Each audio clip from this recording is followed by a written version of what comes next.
करम तोहरा से शादी भले होई बर्बादी कि तोहके अपना से दूर कहीं जाए दे हम ना जाने कहो बतायापन जाने दे हम ना। और सुना अरे लागे गोइल दिल पर हद से भी ज्यादा आपन बना के रखम राजा तो के सादा भोले कटे जाए गर्दन बाकी रोके नहीं धड़कन। समझ लो। अच्छा सुनो हम कल 9 से मिले आवत ठीक बा अभी फोन रखो ठीक बात पगला चल ठीक आई लव यू रखो।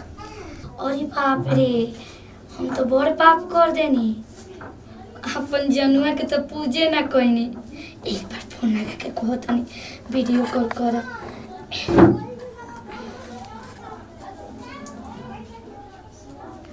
हेलो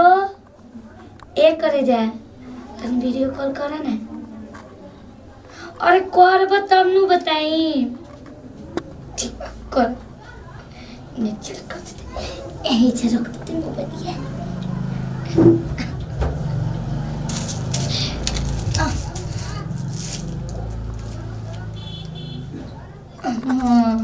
कहो सुना अरे जानो तर हम भुला गनी है तार पूजा करे के ठीक नु कैसे कि हम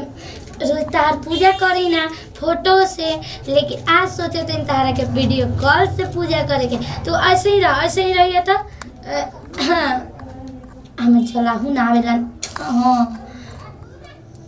हमारे प्यार के बदला में बोल का दिल बड़ा हो तू जब दिल बड़ा हो तो हमके प्यार दिल बड़ा हो। ए सोना रुका रुका रुका रुकाओ ओहो भुला गई औरतिया। ओम जय जानू देवा आहा छोड़ा हम तारा से पूजा कर देता नहीं आज सही हमनी के दोनों कोई के प्यार बनल रहे केहू के नजर ना लगे आ कोई नजर लगावे तो ओकर आँख फूट जाए कोढ़िया जाए लंगड़ हो जाए पाइज हो जाए हमनी के प्यार के बीच में जे आवे वो मर जाए नर्क में जाए। जय जानू महाराज की जय। आप बोला कहाँ खोसी गोबर तलाए के भुलाइए कोई नहीं हम कौन बात ना हम हाथवे में से ले रहते ये जानो मन ना ना ऐसे तो कोई मर जाला तब खुशाला का कौन कौन बात ना हम ऐसे धैले बनी। ए सुना बाबू रे ये करे जा आई लव यू। देखो हमनी के प्यार में ना ढेर कोई दरार करे के सोचता ऐसे तू ना अपन बुद्धि दिमाग बचा कर रखियो अपन स्वभाव से चलियो कैसे के देखो कोई के 2 रुपया दे दो बुद्धि मत दो। सुना ना सुना एक तार से शायरी बोली ए जान खीरा तो हम खैबे करब सर्दी हो छे खांसी अब प्यार तो हम तोहरे से करब जेल हो छे फांसी का समझला कोई आवता एक कर दीजिए रखो तो नहीं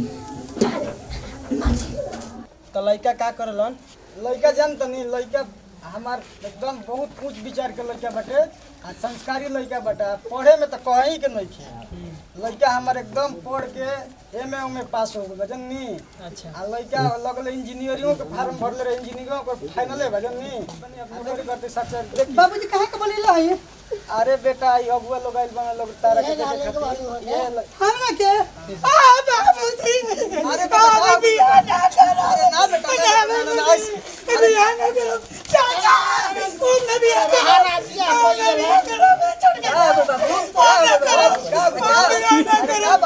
बाबू का है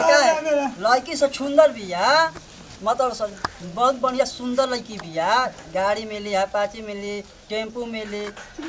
2 गो बकरी मिली सब बड़की दूध के ना चाचा हमरा हाँ। बियाह करा गाड़ी बढ़िया मिली मान जा ना चाचा दिक्कत बा दिक्कत नहीं के बाबूजी सब बढ़िया दिक्कत बा बाबू बेटा चाचा काहे दिक्कत बा अरे बढ़िया है बाबू अरे बियाह कर बढ़िया बा लो सब ना अगुआइल बड़ा सुंदर मान ले बियाह हमके पाती पगली देखावे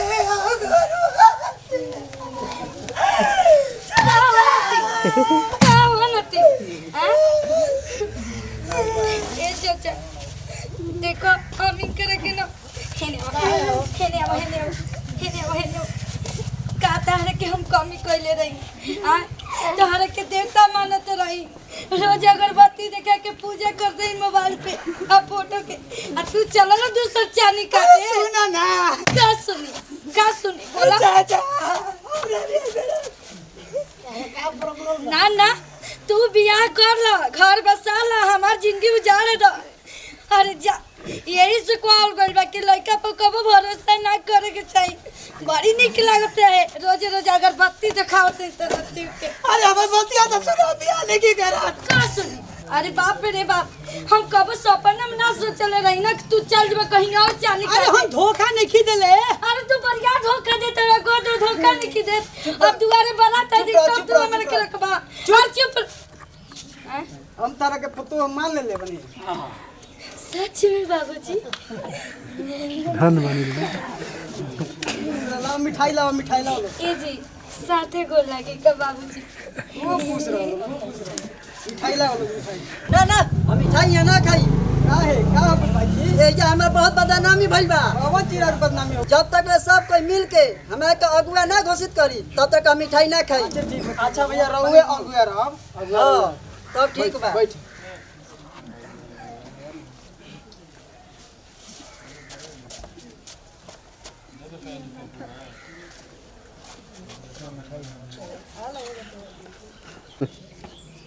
भाई साहब हमरा के माफ करी भरल समाज में इज्जत ना रहल कौनो बात नहीं है भाई साहब जी ये हमार छोटकी लड़की भी है बड़की सना भइल तक है ये हमार छोटकी लड़की भी है एकरे से शादी होई चलिए ठीक बा एकदम बहुत धूमधाम से होई बियाह ठीक बा बाबूजी हमरा के माफ कर दे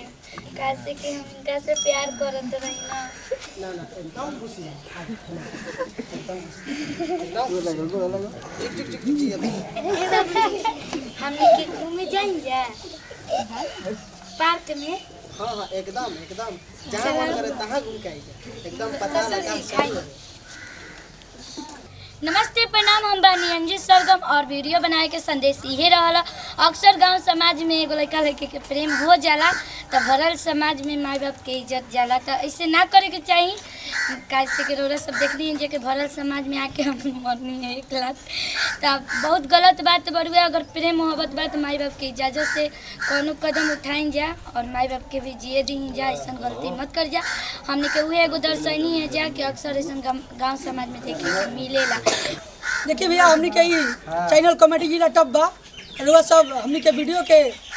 लाइक करी सब्सक्राइब करी चैनल के और बहुत शेयर करी ताकि बहुत दिन के बाद हमने के ई चैनल पर वीडियो आ रहल बा और लगातार वीडियो आ रही रउआ सबके प्यार दुलार और आशीर्वाद के जरूरत बा भैया जय प्रणाम और लास्ट में बोले के बा कॉमेडी जिला टॉप।